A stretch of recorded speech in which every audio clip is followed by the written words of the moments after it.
Hello, everybody, and welcome to the 266th episode of Real Hawk Talk. I am Brian Nemhauser. You can find me on Twitter, or X as the case may be, at Hawk Blogger. And I'm really excited about having our show tonight. We are going to hopefully have a quartet of Seahawks obsessive folks, fans as they're often known. And I've got a couple of them on already. I'll start with Dayna O'Gorman at Dayna OG on Twitter. Dayna, nice to see you. How are you? I'm good, but I have a moral dilemma. Okay, tell me. I'm going to need you guys to help me with this. So I have worked at the hospital I worked at for 4 years. And for 4 years, I've been begging for them to let me into their fantasy football league, which I always get a resounding absolutely not. I am not allowed in the fantasy football league. Well, this year, they had someone drop. They're like, all right, Dayna, we're going to let you play. Well, because of that, I get the first pick in the draft. Now, you have to remember, me and one other people are the only ones who are not Chiefs fans. So I have a hard and fast rule to not get a quarterback before the fourth round, but by God, I want to take Patrick Mahomes to piss them off. But is that terrible? And would it ruin the rest of my draft? I don't know. But I think, oh my God, they would be so mad. This is the exact reason they didn't want me to play. I think fantasy football is all about bragging rights. It's all about bragging. I mean, people put money on it, but I still think the best part is being able to shit talk people about something that's pure luck and out of your control. So I think moral dilemma be damned. I think the question you need to ask yourself is, do you think you will irk them more by winning the league or by stealing Mahomes with the first overall pick? By stealing Mahomes. That'll make them way more mad than if I won. Way more mad. That's the move for sure. Gotta do it, right? I would say, Dayna, I would be disappointed in you if you did anything but select Patrick Mahomes with that pick. And not only because it would infuriate all of them, but because that's a very valuable trade chip. You're going to be able to get more than what he's worth in trade, and you'll be able to that'll turn into 3 players for you that are probably worth more than the first pick. I hadn't even thought of that. That's brilliant. I love that. Yeah. Yes, well, I appreciate you kicking us off with that moral dilemma. That's Dayna O'Gorman at Dayna OG. You also heard from Nathan Ernst at Nathan E11. We are very excited. I think this is the second week in a row that we've got Nathan with us. Man, it's good to have you back. Yeah, it's good to be back. It's good to be back in the rhythm of things. Long off season, but yeah, we're getting close. Yes, it is. It's happening. We've got another Seahawks game coming up this week, which feels still a little bit like we're still in the phase where that feels odd to say. Mm-hmm. Like you're looking outside. For those of us that are in normal climates, it's like 80 to 90 degrees. For the rest of some of the other people on here, it's like literally the face of the sun. And it feels weird to be talking about football a little bit. But I've told this story a million times, but every single time I go to a Seahawks game, the first home opener, early September, whatever it is, everyone's in shorts, T-shirts, like, everyone's just enjoying it. Sunny, you're like squinting from the sun. And by the next game or by the end of that month, everybody's in sweatshirts, wool socks. I mean, it's amazing how fast it usually changes. So it is a symbol of a lot of change coming. And one of the guys that does not have to worry about seasons because he lives in Hades, called Arizona, is Evan Hill. Evan at Evan HB on Twitter. Evan, man, it's always good to see you. I'm glad you could make it tonight. What's up, guys and gals? How are we? It's good to see y'all again. I feel like it's been a hot second. It has been, especially for this foursome. Like it's been a while since this quartet has gotten together. And I kind of want to start with a patron question. And this is a special patron question from really a couple weeks ago. From our very own Josh Cashman, who's a patron. He wanted to know, and I forgot to ask this last week, or maybe it was the week before, who is your least favorite Seahawk of all time? And you cannot answer, well, he said you can't answer Russell Wilson. I think I'm going to remove that. If that's your answer, that's okay. I don't think there's any reason that Russell gets special protection here. I want you to say who your least favorite Seahawk of all time is. And I think there's some strategy. I'm talking to give you a little bit of thinking here to do. There's a little bit of strategy to this. The more likely that it's an older player that, isn't on the roster, or, maybe you'll get a little bit of leeway and less likely to have this run back to them. I think it's also worth maybe considering some players that have irked the fan base so that, you'd have some cover. But now that I've given you enough time to kind of think about this, I'm going to have to start with Dayna, because she is the person who this is really antithetical to her whole spirit and being. Everybody's her favorite. So to have someone be her least favorite feels like it would be really hard for Dayna. I want to know what your answer is. Well, the easiest answer for me would be Jadeveon Clowney, right? Because I don't know, just because I thought he wasn't helpful and not good, and everyone was so excited to have him. It just was annoying. No, seriously, that's hard, because there were times in certain years where I didn't like a lot of players. Like, I was like, who is this dude? Whatever. But it's hard for me to pick one that really just kind of irked me. Oh, Brian, you're going to get so mad at I say this, but Matt Hasselbeck drove me crazy a lot of the time. What? No, he's a nice guy, but as a player, the things he would do would drive me a little crazy. I don't like quarterbacks. Oh my gosh. Yeah, I'm going to stick with that. Is the hottest take. It's not a hot take. He was annoying sometimes. Oh, man. It's true. Right? I've never disagreed with you more on something, but I'm going to. He annoyed me. Even though he was a quarterback. It would be good. I'm going to stick with Jadeveon Clowney. Matt Hasselbeck he was annoying. Earth. He is like what everyone should want in their quarterback. Mm-hmm. Except for he was annoying. Yeah. This comment from Jason really pretty much captures my perspective on that. Listen, I'm not saying he was a bad guy. It's not personally. I'm saying on the field, sometimes he drove me crazy. Yeah. We want the ball and we're going to score. What's that? I mean, come on. But no, I'm sticking with Jadeveon Clowney. You can't say that my answer is the playoff game. That was the Packers or something, right? I don't remember. Yeah, I was like 2 years old. That was Packers. Whatever, dude.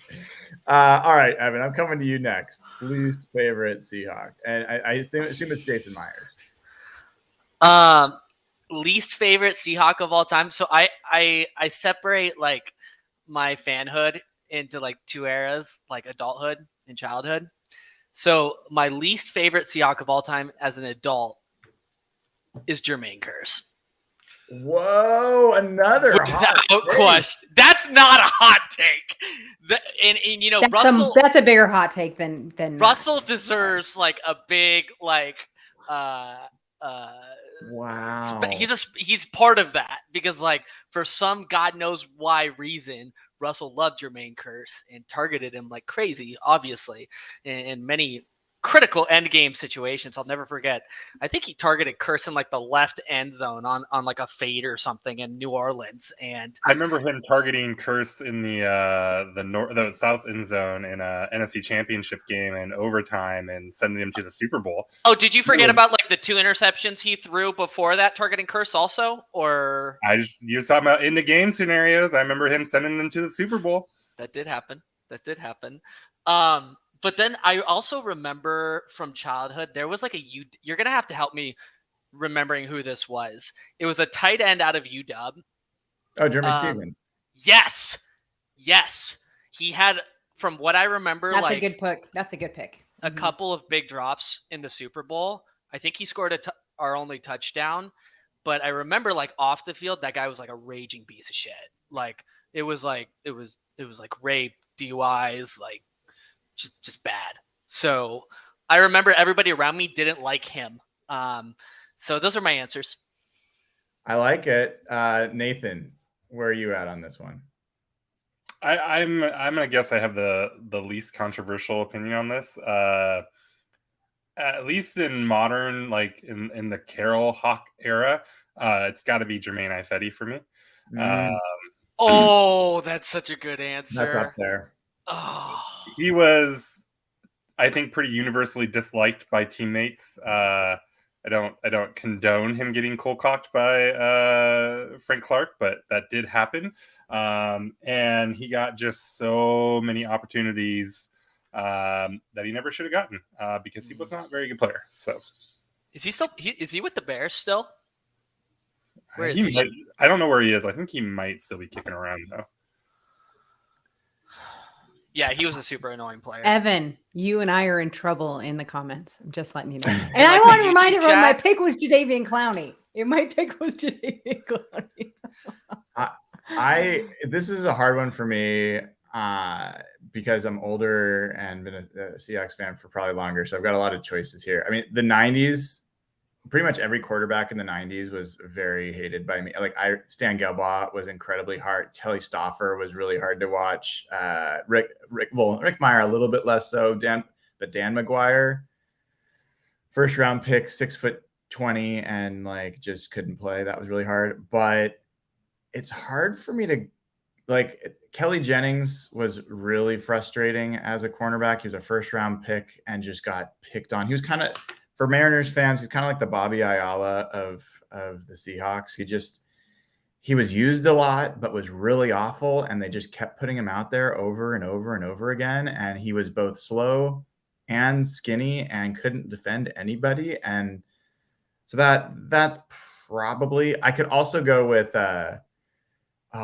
it was TJ Duckett was also pretty high up there for me. He was a big lumbering running back that was like a free agent signing. I also really didn't like Grant Wistrom.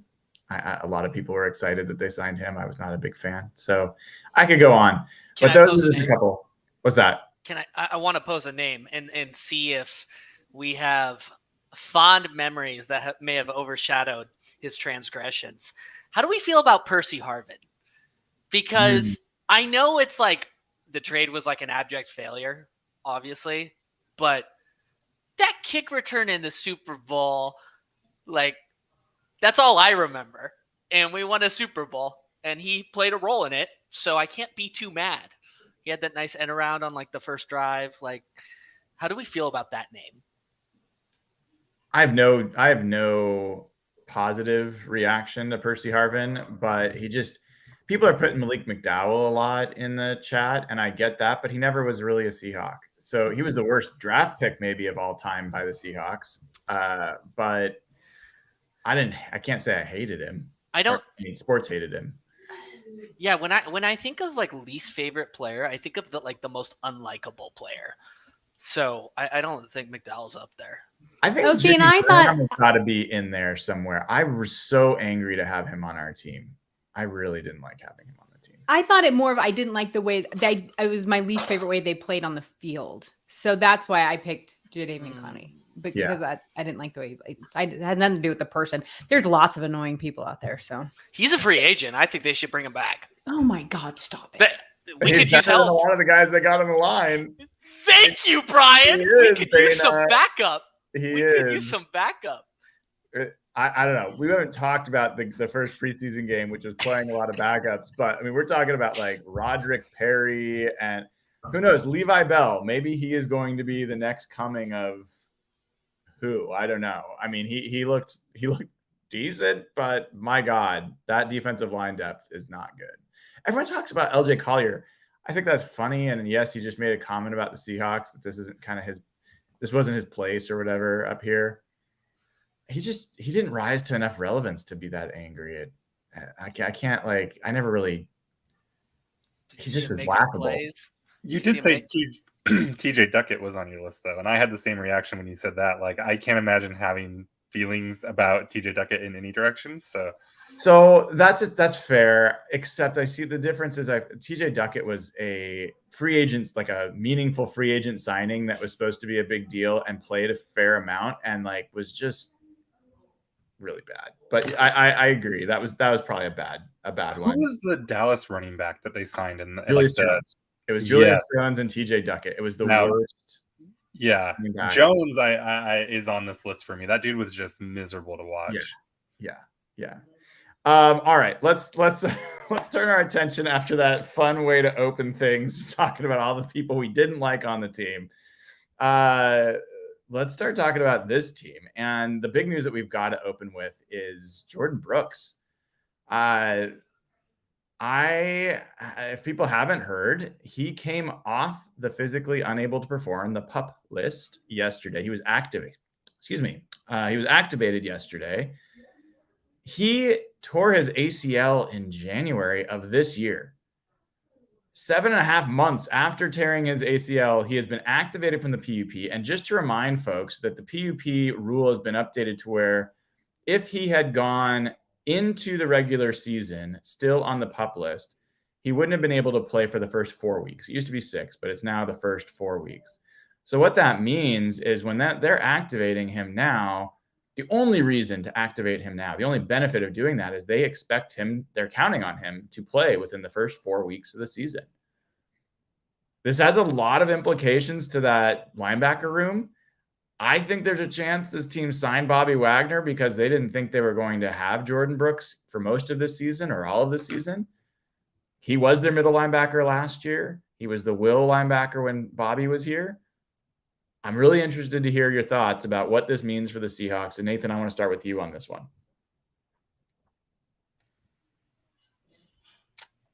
I don't know. Fantastic. Let's keep moving. Yep. Okay. Evan, what do you think? I was reading an article and I didn't listen to the question. What was it, Brian? Dayna, we're off to a rolling Hi, my name's Dayna. I'm going to keep this show rolling today because Okay, you two are idiots. This is the quality of the show. We can't even keep the people that are co-hosting engaged. So I'm sure the listeners are just like with bated breath. Just can't wait for the next thing. Go ahead. No, what I think, I don't know about the Bobby Wagner thing. I think that has more to do with him wanting to finish his career here, them seeing that they actually did need his leadership and his talent back on the field again. So I think that has a little bit more to do with it.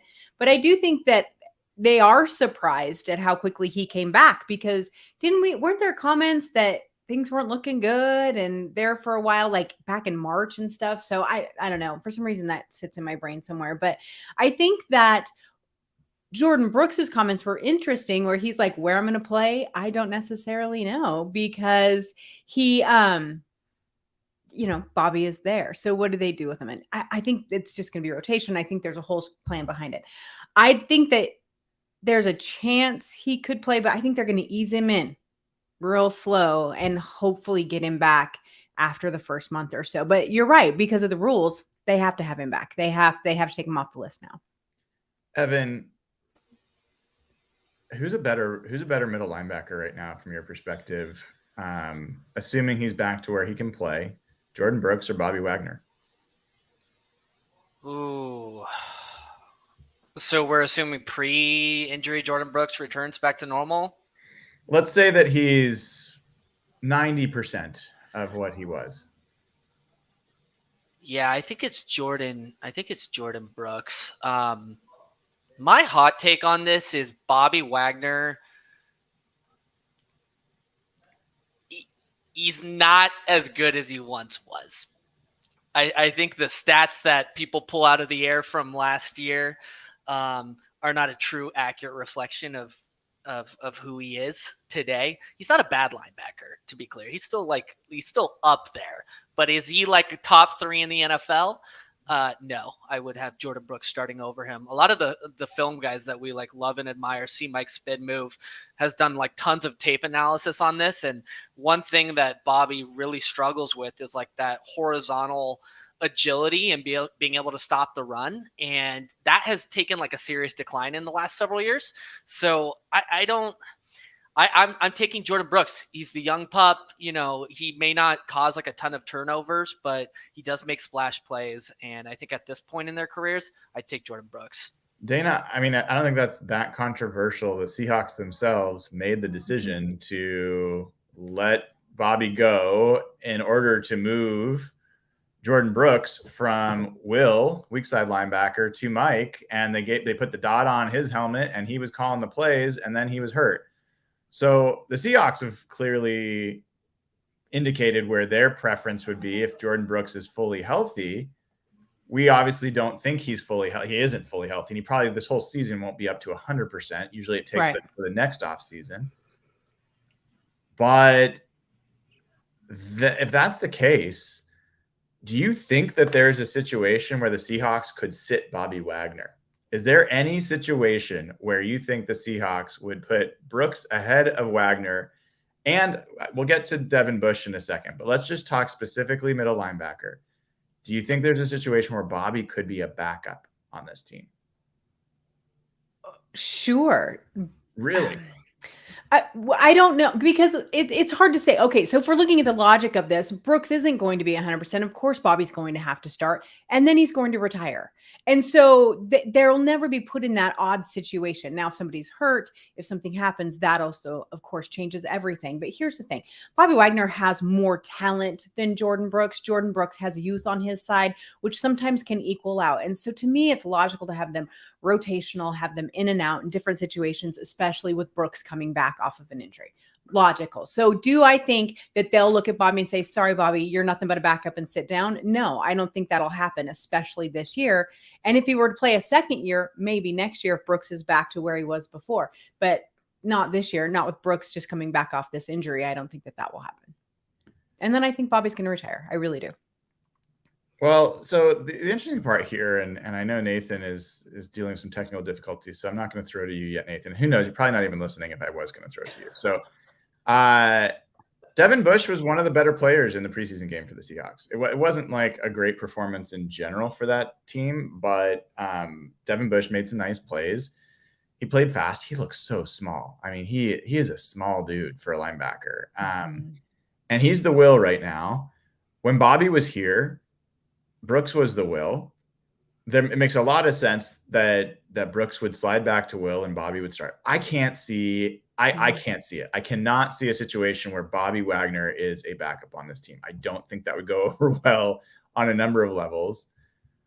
Brooks in his press conference said, yeah, I'm expecting to be back. Don't know where I'm going to play.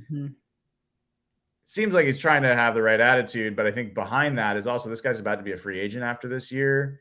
I think he does care where he's going to play. And then you got Devin Bush you signed, and if he's playing well and he's on a 1-year contract and he came here to try to resuscitate his image, is there a chance we're going to have some problems in the linebacker room? Like somebody's going to sit. Somebody's going to sit. And they're not all three of them. And by the way, let's compound this further. Jamal Adams isn't back yet.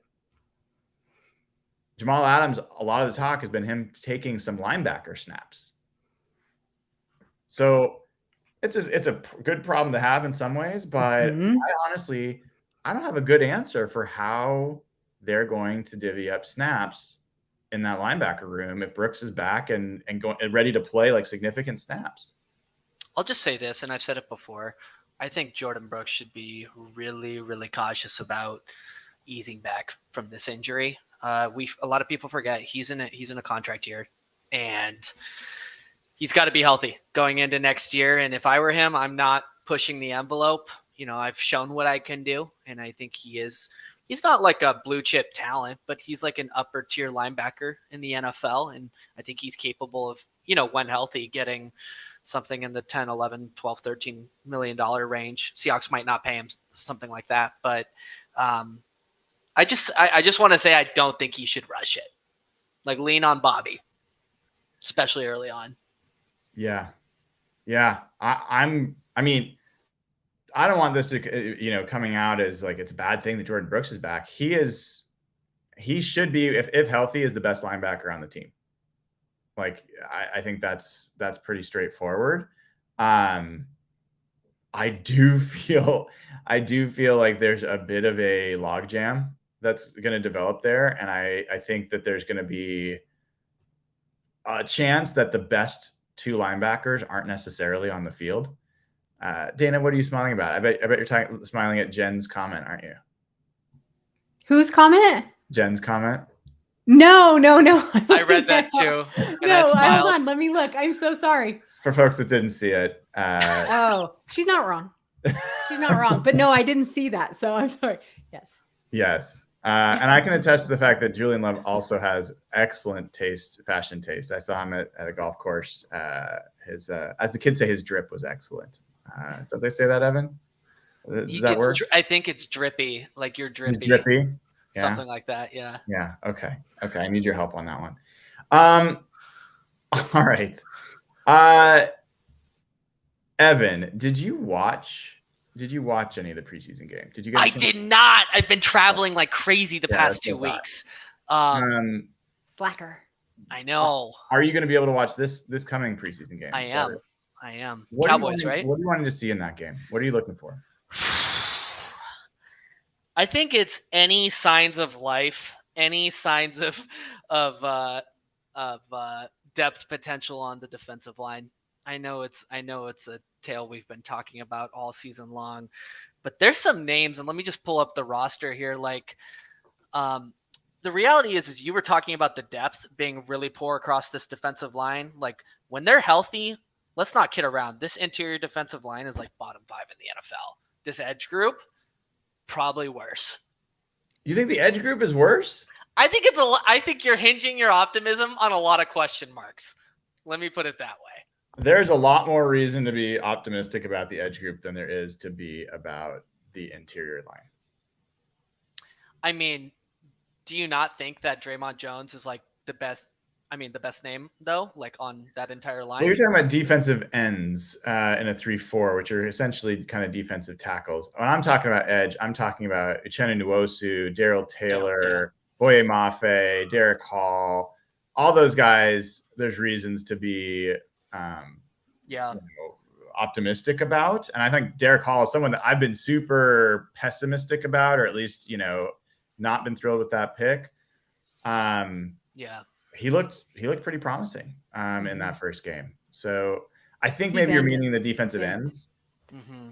Yeah, I mean, I think there's a couple of names that stand out to me that I'd like to see make an impact. Mike Morris is somebody that's gotten a lot of hype this preseason. Cameron Young is another name that people are kind of excited about. But the reality is like, I don't have concerns about this offense entering this season. Like, I expect them to dominate, literally. Like, I think they should be a top 5 scoring offense in the NFL. Where this team will struggle is stopping the run once again. So we need to see that they can do that, even in preseason against third stringers, second stringers. We need these names who are kind of nobodies right now to start making some splashes. So that's where like 100% of my attention is going to be. Yeah, I get that. Dayna, did you have a chance to watch the game? I did. What was your? Because I'm not a slacker and I pay attention. Unlike Evan, I'm just kidding. What were your kind of reactions? Anything that stood out to you? I mean, I like what I saw on offense. I think that I really don't think there's any concern for anyone on offense. I mean, the running backs that played look good. I think that, the wide receivers look good. JSN is fantastic in getting scooped up in fantasy all over the place. I think everyone is really high on them. I think it is the defensive line and the depth there. But I will tell you that I keep seeing this in our comments. So I think we have to address the elephant in the room. And it's everyone's like, what about Witherspoon? What about Witherspoon? Witherspoon. He's fine. I'm not worried about Witherspoon in any way, shape, or form. I don't give a crap if he takes one snap in preseason. I think he's going to be just fine. So I really think people need to just kind of not push the panic button on that quite so much. But what was impressive to me is there seemed to be some cohesion on offense already. The defense looked a little more scattered, but again, these are third, fourth string guys whose name I'm like, who the hell is that? Like, I didn't even know who half the people on the field were by the time we hit the end of the third quarter. So, but I think that Evan, God help me, Evan is completely right about that. That's where we need to clip it. Knew that was coming. That I think that's where we have to put all your focus on for the next bit. And I get the feeling by what media is saying and by what's being saying in press conferences that that's where their focus and attention is. Yeah, it's always hard with the Seahawks to know where they're being really careful with players in the preseason with health. They're not going to push guys, and so the hamstring stuff, you never know how serious it is. It's not great. You'd much rather them be out there than not. But I don't think it's something to necessarily be freaking out about. I've got a different question for you guys. We'll come back and we'll do some more about the game and some of the specific players. Which player has a bigger impact on the Seahawks' potential to win a division title this year? Geno Smith or Brock Purdy? And I'm going to start with you, Nathan, if you're able to actually hear and participate. No, probably not. Does that work? Is Nathan pulling a Jeff Simmons tonight? He's got it's that Toronto internet, man. It's not like Nathan's skip me for doesn't. Yeah. All right. Yeah. Yeah. We're gonna mute you, Nathan. This is Nathan at his best. So Evan, I mean, Brock Purdy, one of the most enjoyable parts of Twitter right now is just watching the 49ers fan base tear each other apart about Trey Lance, Brock Purdy. Sam Darnold's even got some fans now that are joining. There's conversation about Trey Lance is actually third string on this team. There are people that are like, this guy was never given a real chance. Look at what's happening with Anthony Richardson in Indianapolis. He's already been named the starter. Trey Lance was never given that opportunity. There were accusations that in this preseason game that Kyle Shanahan intentionally sabotaged Trey Lance by throwing the ball too much, where when Sam Darnold came in, they ran the ball and gave him a better, there's a lot of shit going on there. And Purdy is throwing a bunch of picks in practices. There's a lot of folks that are a little concerned. So I'm curious. I mean, we have questions about Geno. I have fewer, but I know people do. Purdy he's played 9 games, whatever it was, played really well. He got hurt. He's back. He's still relatively unknown. Mm-hmm. If he's crappy, is that a bigger deal for the Seahawks' chances this year than if Geno is great? Like, I don't think it is, actually, because I think so much of that offense runs through CMC and Debo and dink and dunking. Like, I don't think that 49ers system needs Brock Purdy to be like a really strong quarterback for them to go far. Like, he was a game manager last year. Like, he was fine. He didn't make a ton of mistakes, and they almost made there's a strong argument that they would have made the Super Bowl if he had been healthy for that NFC Championship game. So I think the matchup I think about is that 49ers defense is loaded, right? Absolutely loaded. One of the best in the NFL, if not the best in the NFL. A big question mark this year that everybody's kind of I think it's a question mark in my mind. The Geno groupies might not like what I'm about to say, but like last year was an anomaly in Geno Smith's career. It was. And if he could take a step forward and even build off of what he established last year, all of a sudden that Seahawks offense versus that Niners defense, that matchup could tilt in our favor because they still got the best of us last year. But this offense has taken steps forward. They've added pieces at receiver, running back, offensive line. The question is, can Geno take, I think, the next step forward? And he has proven that he can win games for us, but can he win a game for us against one of the best defenses in the NFL? And I think those two matchups against the Niners, one of them being on Thanksgiving, I think that's more pivotal than whether Brock Purdy can be like a good quarterback or not for them, a serviceable quarterback. I just don't think that system relies on him to make, risky deep throws, push the defense. Like they're just not asking him to do that, or maybe he doesn't have that ability, but I don't think it's necessary for them. Dayna, Geno Smith was unquestionably the best quarterback in the division last year. Mm-hmm. And I think there's reason to think he could widen that gap this year. So I think part of the question here is if Brock Purdy actually cannot replicate the performance he had last year and is a problem for them at quarterback, is that a bigger deal than if Geno takes a step forward? And I'm curious your answer, where your instincts are there. To be honest with you, I think Evan brought up a really good point. Again, God, twice in one show. I don't know what to do. Where I'm so are sorry. we? What's I don't happening? know. I need a cocktail. So I think what he said though was really it goes through CMC. So I think that's the better comparison. Is it Geno or is it Christian McCaffrey? Because Christian McCaffrey will run all over this. So if he can't stay on the field, which he has a history of injuries, right?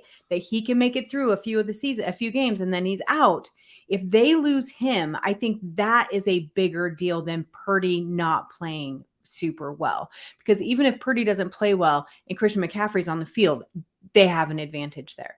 But I think overall, what is going to determine this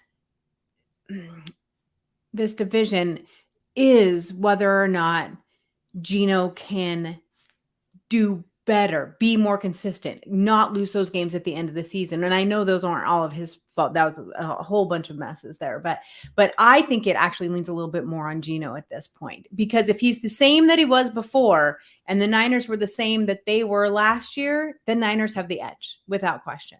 Yeah. And so I think that you have to have a step up from Geno. And then the Niners, I don't know that they'll fall apart with Purdy not playing well or not replicating what he had. But if CMC's not on the field, cooked.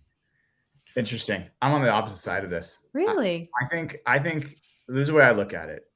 If Geno steps up and plays better than last year, like really steps forward, and the 49ers are the same team they were at the end of last year, I still think that the 49ers are the better team and the gap hasn't, I don't think it's enough. If Brock Purdy is not the player he was last year and they have a real problem at quarterback, then I think the door opens for the Seahawks to take the division. I think if he's serviceable, then I think that 49ers team, barring injury and those kinds of things, is just a significantly more talented roster. So like that for me, as I was reflecting on that this week, I just think the state of the 49ers quarterback room has a massive, massive implication on the Seahawks ceiling this year in a way that's different than past. I think that it's probably more important than Devin Witherspoon's hamstring for sure. And so I people are like, why are we spending all this time talking about the 49ers? Because I want to win the Super Bowl. I want to win playoff games. And I think part of that is not just how good your team is, it's how good the competition is. And that's a big part of what's going to frame this season for the Seahawks. Cool. Let's go ahead and switch gears and do some Patreon questions. Dayna, if you wouldn't mind looking those up. For folks that haven't done it already, go over to patreon.com/hawkblogger. You get immediate access to the Slack channel where you can ask questions that we will try to answer every week, as well as we do giveaways. We give away tickets to the games. We do all sorts of fun stuff. And it's a great community over there talking about the Seahawks all the time. Really, really great stuff over there. Patreon.com/hawkblogger. And if you haven't already, give the show a like, subscribe, keep growing the channel, and that would be awesome. Dayna, do you have our questions? I do. So this first one is a really good one. I like this one a lot. It's from Brunden. Sorry. Can you rank your top 5 current head coaches? And is there a better players coach in football other than Pete? Evan, I want you to go on this. I already have my 5 picked, just so you know. The second answer is definitely not. There's not a better players coach than Pete Carroll. I think that's a pretty easy answer. But top 5 in order, I think it's probably, I think you got to go with Andy Reid right now. Bill Belichick. I think you're going to hate me for this. Actually, no, I'm going to go the safe pick. I think Mike Tomlin is probably number 3. He's a name that kind of like flies under the radar just because they're like so consistently, they're just always competitive, even when they shouldn't be. Let me put it that way. Like the Steelers have had some shit years and they're still like somehow decent and competing for the playoffs. I think Kyle Shanahan is up there. So I think I have 4 so far. And number 5, I'll actually go John Harbaugh. Yeah, I think John Harbaugh's a really underrated name. But I think Pete's probably like 6 or 7. Brian, I got to hear your top 5. Man, there's so many ways to slice this. All right. I will say controversially, I think the coach that I might want more than others, he's not number 1. Oh, I left out Sean McVay. You did. Oh my gosh. Sad for you. Take out Bill Belichick. Put McVay in there. Okay, so I'll just go with who I think are the best coaches. I think Bill Belichick is, you just can't say anyone else. He's just accomplished too much. I'd have to give it to him for number 1. I actually think that Sean McDermott is really slept on, the Bills coach. I think he's an excellent coach for a complete football team, and he can kind of do it all. I think they haven't won it all, but I think that's a guy that is higher for me. Andy Reid would be 3. I think I would go Pete Carroll 4. And then I would start getting into the places like, I think Shanahan I might put 5. But I really like Nick Sirianni as well. He might push Shanahan because he's a little bit more defensive oriented for me. But yeah, I mean, I will tell you, a guy that's flying up the charts for me is Mike McDaniel in Miami. I mean, that guy, he's so fun. I mean, if you don't like Mike McDaniel, then I think you're just kind of weird. Like, you just like his TikToks. I haven't seen any of his TikToks. No, I mean like just videos of like. Oh, got it. Like, yeah. Oh my God, if he had a TikTok account, I'd be all over that. That'd be hilarious. I mean, that guy's everything he does. It was like 150 in Texas, and he was wearing a hoodie today. Was he really? Oh yeah, yeah. I also really do like Brian Daboll.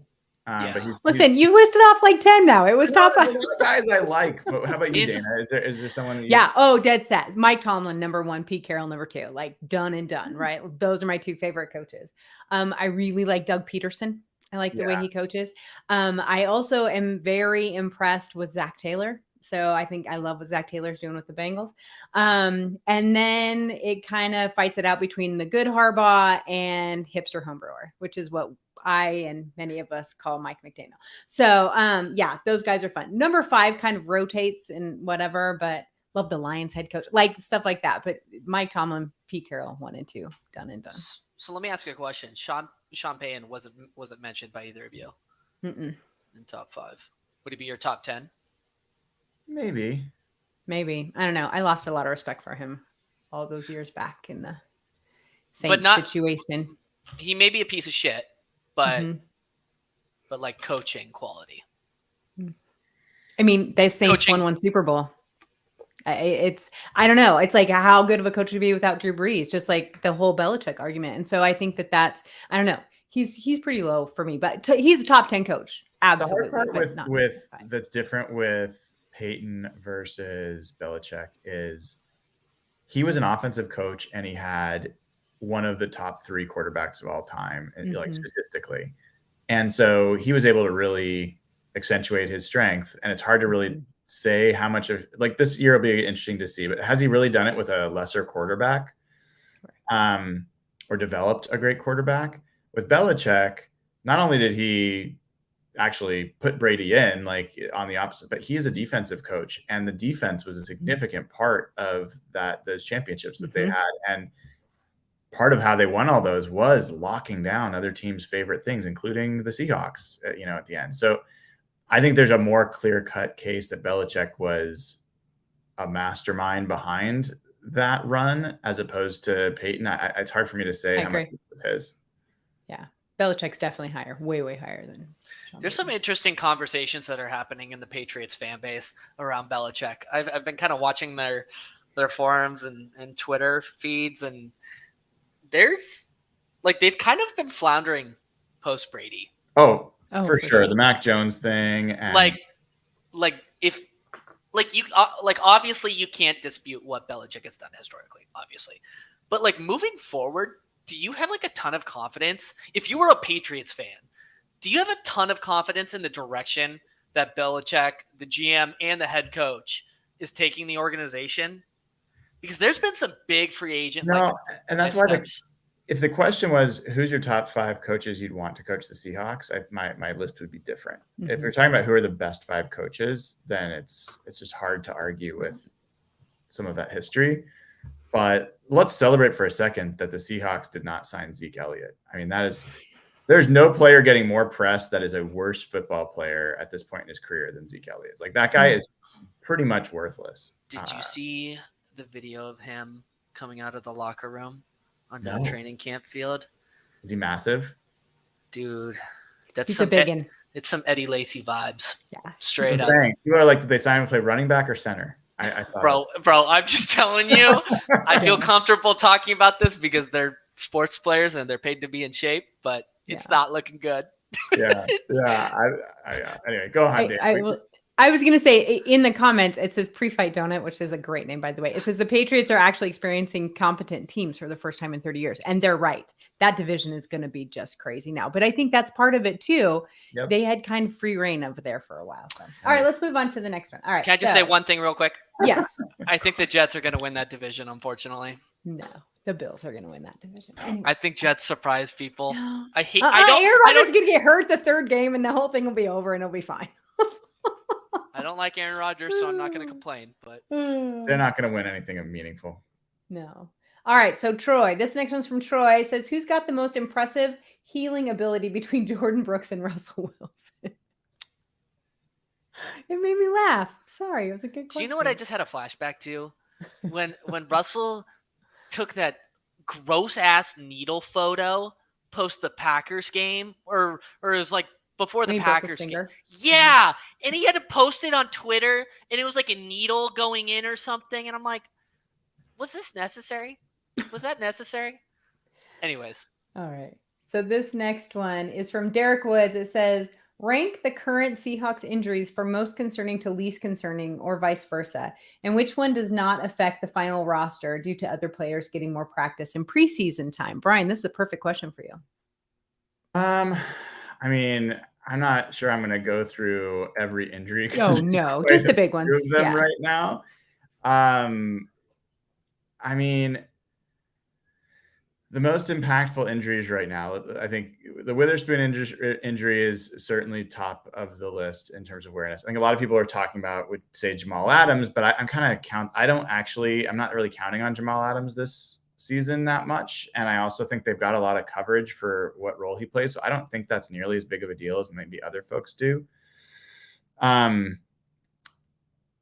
was interested to keep an eye on Ken Walker. I think that was meaningful. He is back. It was a big deal that Zach Charbonnet has been able to play. So I think the running back depth is kind of recovered.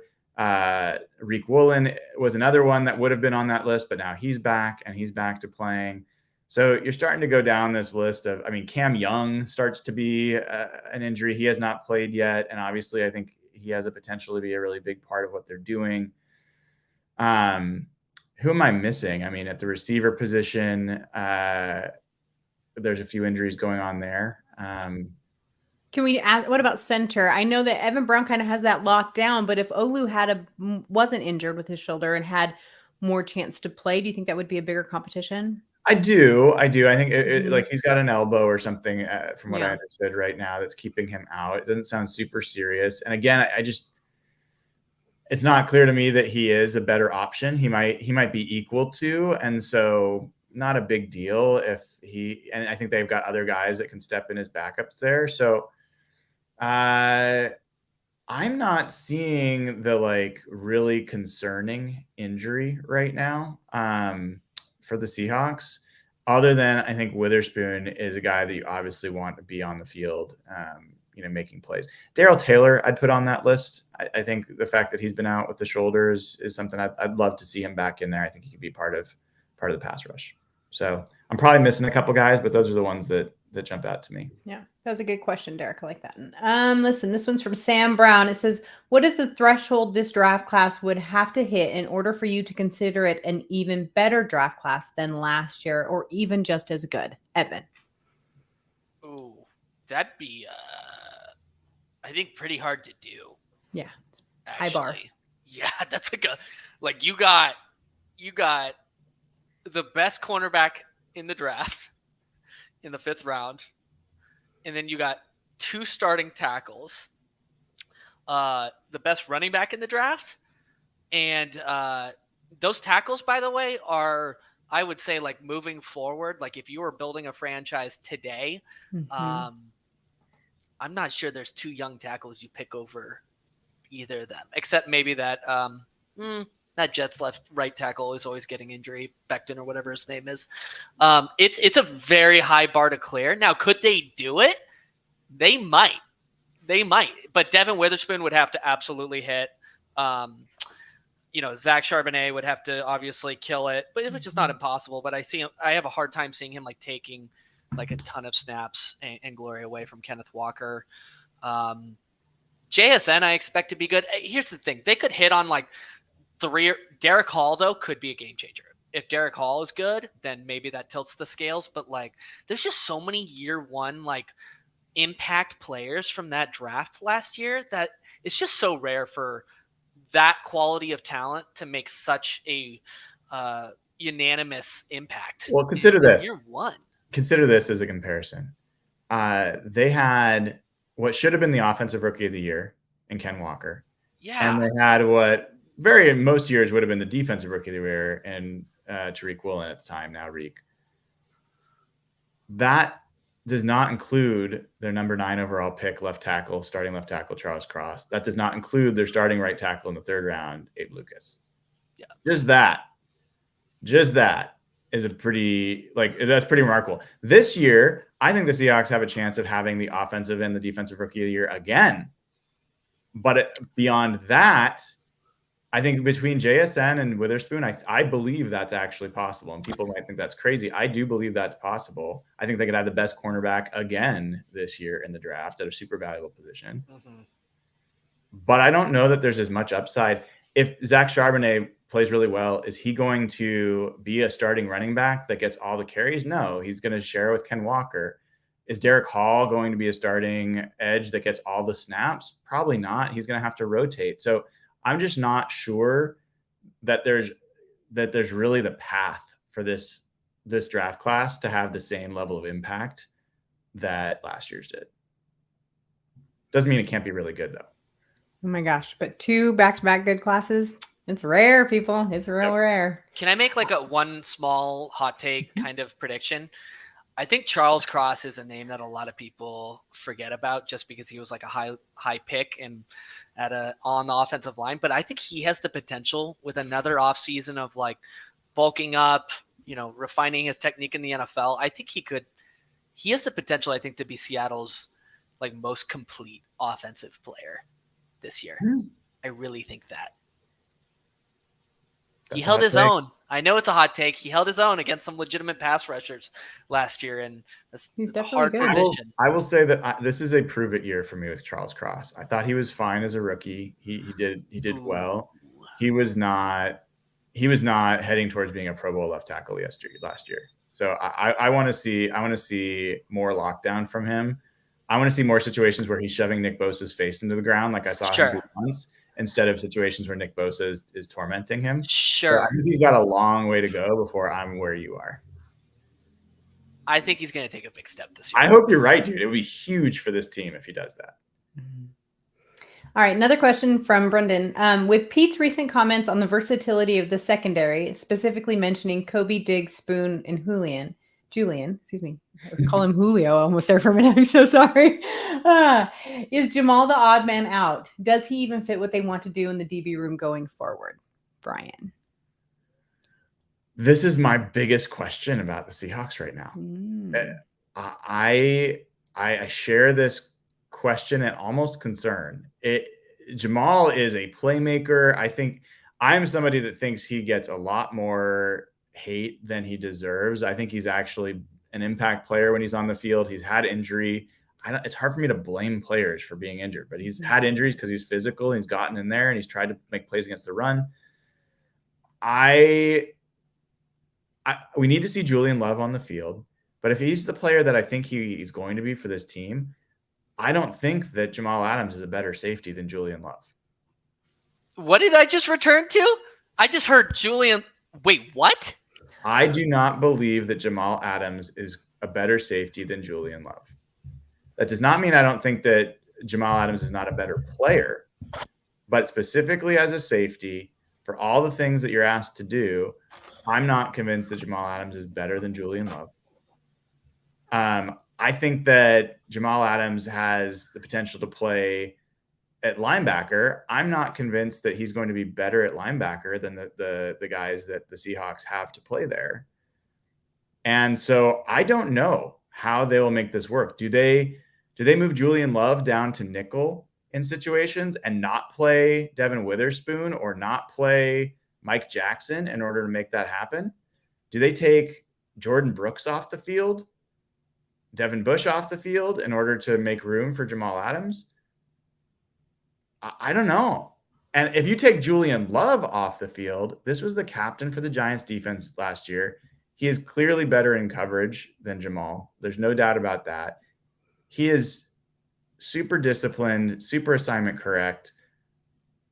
I think that that's going to be a real mistake. So I don't know. I think that the expectation probably would be that Jamal would take those snaps. I think that would be a mistake. I'm giving Evan a minute to think on it. Here's what I think. I think that they're going to have to ease him in slowly anyway. And so you have a bag of riches at this point. And so we'll see what they decide. Pete keeps saying that he has something very specific planned and they have a plan for Jamal. And so maybe it is rotational. Maybe it's different spots. Maybe, we don't know. But at the same time, it's really hard to take that guy off the field. That's just me. So anyway, okay. Troy has another question. It says, okay, this is a trade scenario. Okay. So pay attention, Evan. Don't be reading an article. I'm just saying. Says, would you rather trade Mike Jackson and a mid-round pick for a defensive tackle above the skill level of Dre Jones? Let's ignore contracts for this exercise. Leaving Spoon outside in all packages and Bryant at nickel, or roll with the roster as it is? No trade. We trust the process. This team is on a right path. No. We do not rush it. We're no bombshell trades. No. I am recommending caution. I don't think they're competing this year for a Super Bowl. They're going to make the playoffs. They may win a game or two. I don't think they're Super Bowl competitive this year. And I don't think they're one defensive tackle or, one edge rusher away. So, no trade. Brian's going to say trade. I can tell. Brian thinks they're like a couple players away defensively. I wouldn't say that. I just think that if they were to get an all-pro or like a blue chip level defensive tackle, that's just a massive shift in what this team has. I think you're underestimating how much that can change the complexion of any team, whether you're close or not. And when you've got already, I think here's the thing. If the Seahawks aren't elite at coverage, if they don't have one of the top 3 secondaries in the NFL, then the coaches need to be fired. Period. The defensive coach. I don't want to hear at the end of the year, well, they didn't have the talent in the secondary. Bullshit. They've got too much talent in the secondary. So this should be a terrific coverage group. I think it's going to be a playmaking, intercepting, fumble-causing secondary. I think they've got good edge rushing. Not great, but I think they've got good edge rushing. They have 2 guys they're bringing back from last year that had basically 10 sacks. And then that's not including Mafe, who's supposed to take a big leap. And it's not including Derek Hall, who both I think can be very comparable rotational pass rushers. If you put someone next to Draymond Jones, who's also a meaningful upgrade inside, next to somebody else who's really solid, I think it makes the whole thing flow. It makes the whole thing work. And so I'm not saying they should go do it, but I do think it makes a huge, huge difference. It is the only thing on this team that is below league average. Would you make a call to the Colts? Yeah, that's the number one name on my list. I know it is. I could tell you were thinking about him.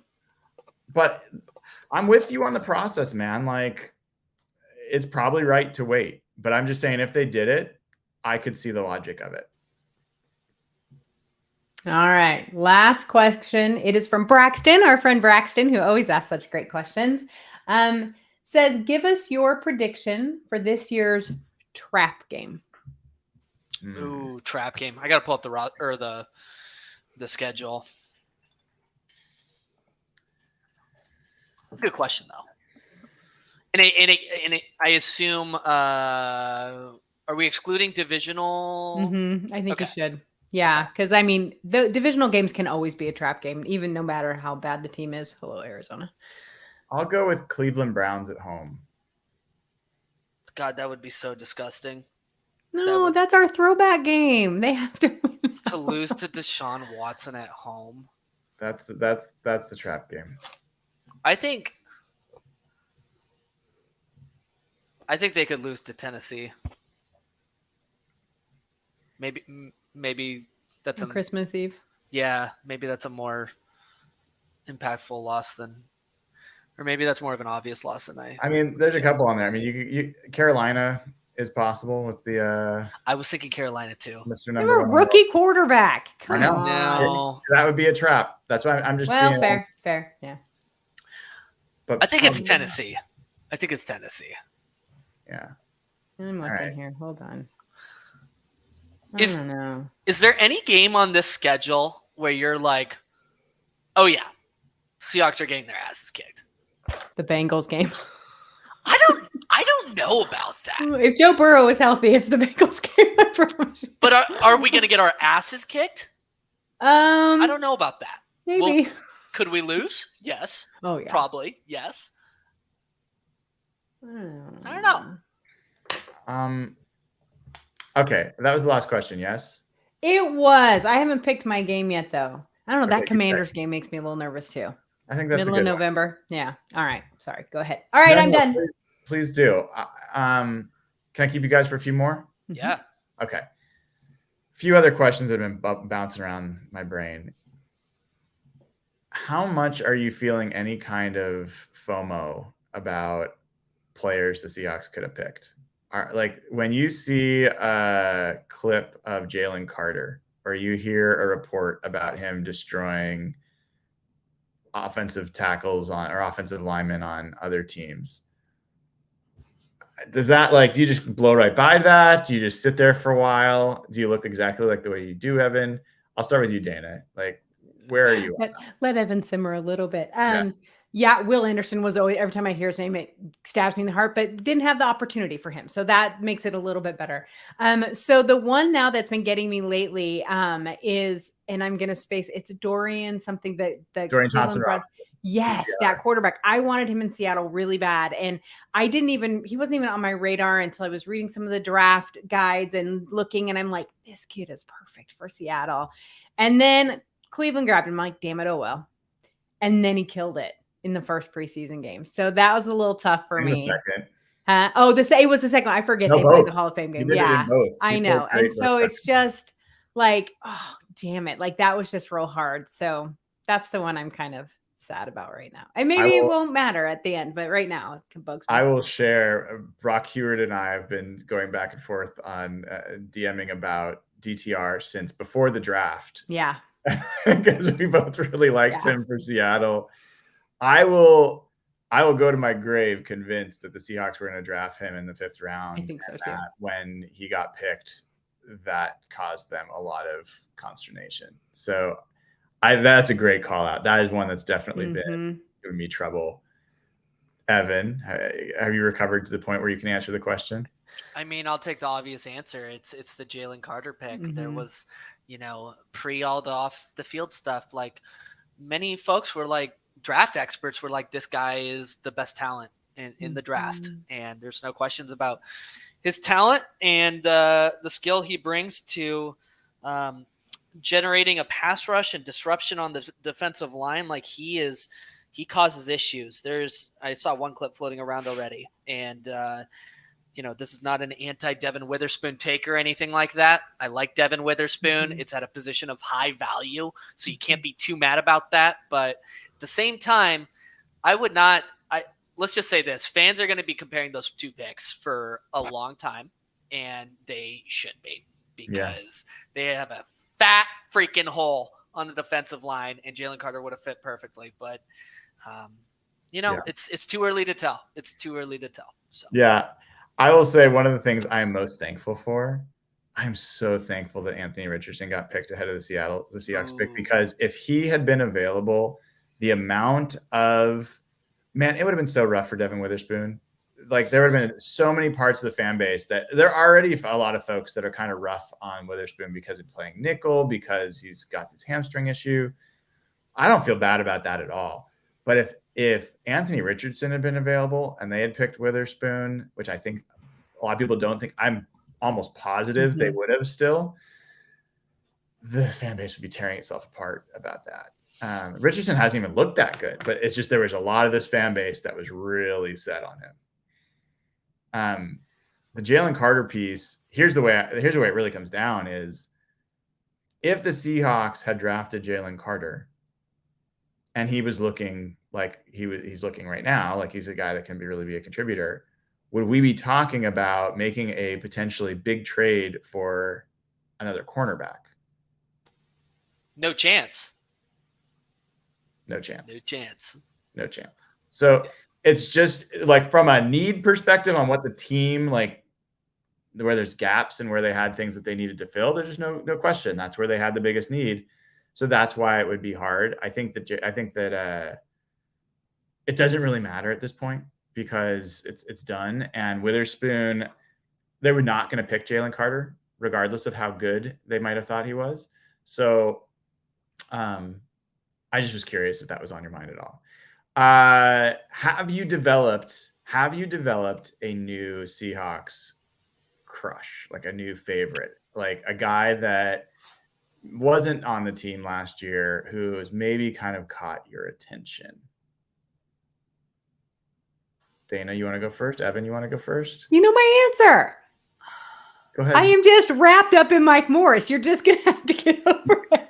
I just think I love his personality. I think he played well in the game. And, he seems, now this, I'm going to get shit for this, but here's the thing. There are certain personalities that are just Seahawk personalities, right? Like, there are just some guys, either they're Richard Sherman-esque, which is a whole nother conversation, or they're Mike Morris. They're funny. They're engaged. They like the fans. Like, they're just fun players, and he just fits in.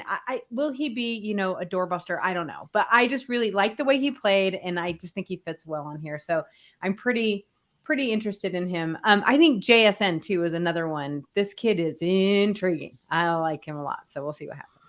I don't know if there's any like really bombshell fun personalities that are like first year people outside of Mike Morris. But I will answer your question in a different way, Brian. Okay. Can I just tell you who I am so glad is not a Seattle Seahawk anymore? I could go on about this. You tell me. Travis motherfucking Homer. Bye. That's your top choice? Bye. Yeah. Like from this year or last year to this year? Yeah. I think so. Yeah, he's Cody Barton for me. I'm so glad he's not on the team. Yeah. You guys are so funny. I'm surprised neither of you said Jake Bobo. Well, we don't have to, because Field Yates is screaming from the rooftops on Twitter about him. So I mean, I love his this name. is a guy that, no joke, the majority of defensive tackles in the league run a faster 40 than this guy. Like, he ran like a 5-flat 40. Like, he is not a fast dude. And yet he has already established himself as a favorite in the quarterback room, on the squad. He's getting play time. He's been the number one, like in receptions and in yards in the mock game, and then in the first preseason game. And now there's injuries to Eskridge, and there's injuries to other people on the receiving squad, and Eskridge is going to be out for 6 weeks. People that have been listening and listen carefully remember that before the first training camp practice, I said, "Are you all ready for Jake Bobo to be the star, like the new love child of camp?" And everyone laughed it off, and I was like, I was not at all surprised that what's happened has happened. He's like the Joe Juravicius kind of receiver. He just plays the game the right way. He's tough. He runs good routes. He's got good hands. So Dude, I think he's so old. And you love that he looks like the Justin Herbert. That was They do look like. No, but how old is he? Is he 24? He's 25, almost 26. Oh wait, no, just turned 25 a week ago. My God, take him out to pasture and shoot him. Seriously. No, but seriously, that actually is old for a rookie. Or he was. It is, but he's not the starter, so it's okay.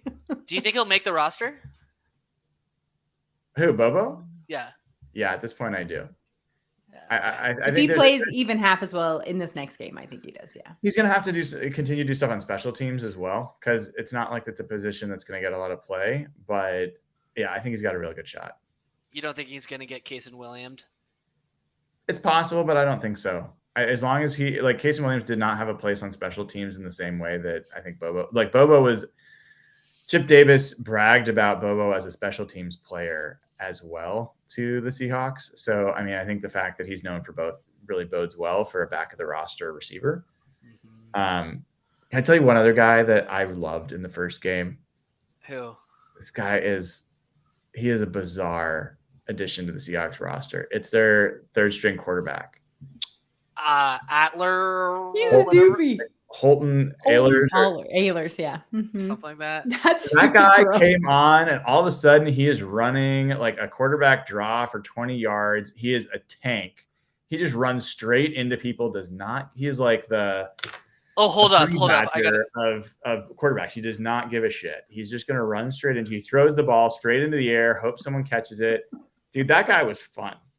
I saw a quote floating around on Twitter. This could have been a fake quote, so please tell me if this was not true. But apparently one of our guys went into the other locker room and was like, "Lace up your shoes. It's going to be a long fucking game," or something like that. Was that true?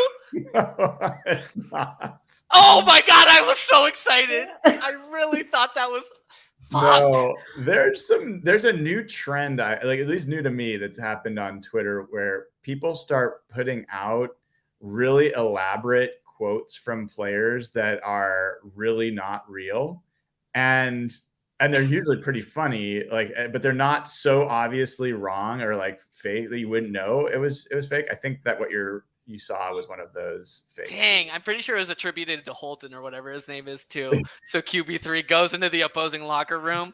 Lace up your shoes, guys. That's funny. Oh my gosh. So I have a question for you guys, if you don't mind. So does D. Eskridge make this team? He's already suspended. He's injured. He's of no value anymore. I don't think he's there. I think Bobo or one of the other guys, the 10 other guys, because there's so many. I think there's no chance that they cut him. Why not? Well, so one, they're not ready to walk away from a second round pick. The third crap year. Oh my God. They're not ready to walk away from a second round pick who they feel has developed this season and shown a lot in camp and was one of their better receivers. So I think. Yeah, showed how to get hurt again. Sorry. Yeah, I think they're just going to stow him away on the suspended list. And after 6 weeks, if they don't need him, then maybe they won't bring him back. But I don't think there's a real upside for them to get rid of him since he's going to be on the suspended list anyway. They can stow him away. It's annoying. It just is. And I feel bad for the kid. I mean, obviously he's got some injury issues, and like you said, we don't blame the player for their injuries. But even when he was healthy, he didn't contribute. I mean, it just doesn't seem to be the game for him. He needs to move on. Go play in the USFL. This is not the game for you. This is not the space for you. Yeah, just that's a rough one. It's just cut bait from this type of dude. Yeah, yeah, there's uncertainty with what comes next, but to me, this is cultural. In that locker room, give players shots to that's just not the type of player I think that deserves a spot on this roster. It's just that simple. Yeah. I mean, we don't know all the details, so it's always worth, holding out some hope that there's more context to it. But yeah, that definitely doesn't look good. And generally, I like to have those guys on other teams to be cheering against instead of having them on yours. So I get it. All right. I don't think that there's a lot else to go over other than I think it would be really off for us to go the whole show and not mention Alex Collins. I hate to bring up it's a bummer, obviously, but for folks that didn't hear, obviously, I think most folks here have.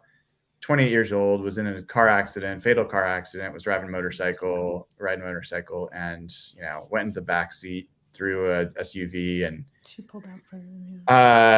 Man, I was so shook by that when I saw it. I mean, so young, and the guy always had a smile on his face. I think he only was with the Seahawks a little bit, 2 different times, but I think was a guy that everybody was pretty fond of, and it seems like it's hit the team pretty hard as well. So I don't know if you guys had any. Do you have any favorite Alex Collins memories or anything you want to add? Kind of pay him a quick tribute. My son, believe it or not, was a huge Alex Collins fan. He was so gutted when Seattle got rid of him, and then became kind of a mini Ravens fan for a minute because he was like, the Ravens are just gonna. And then they used him well, and I don't know why Hayden so attached himself to him, but he just really did. So he was heartbroken. And I said, Hayden, that can't be right. I just saw, because I followed Alex Collins on Instagram. I just said he was just on Instagram 2 days ago. I said, it's not like he was sick or something, because I hadn't heard why yet. And so it was just so bizarre. But the outpouring from both the Ravens and the Seahawks, I think, kind of told you what kind of guy he was, because both teams were just tribute after tribute after tribute to this kid. And he was trying real hard to get back. He played in USFL this year and did well there. So it's just sad because it was a tragic accident. And if you've read the details on the accident, it's even worse. And so it's just, it was just, he was just a good soul, and so people are really missing him and mourning him. And that's always the hardest part. I mean, yeah, I obviously didn't know him personally, but like he's one of those people that like, and this goes beyond the realms of football. I think it's like he had a very infectious smile, and I think personality and just demeanor about him. People I think would just naturally gravitate towards him. He was fun, he appeared fun to be around. It's just devastating. I mean, I'm the same age as Alex Collins, and I mean, it's just so tragic. It's unreal. So yeah. It's really sad. Yeah. I think hopefully they pay tribute to him. I don't know if any of those guys can do the river dance on the squad, but that would be pretty funny. Otherwise, we've got a new game coming up Saturday night. This is at home against the Cowboys. One of my other FOMO guys is on that roster, which is Deuce Vaughn. He was on my list for the Seahawks in later rounds as a running back and is getting a lot of buzz as the next Darren Sproles. We'll see. Dayna, if you haven't seen this guy, he's like 5'7". I mean, he is tiny, but he is just a jitterbug. And he made a move in his first preseason game that caused the opposing safety to almost concuss his own linebacker by running into him. So, that'll be fun to see. I don't know what they're going to do in terms of play time. I don't know if Gino is going to get some snaps, if the first string is going to get any snaps. Maybe not.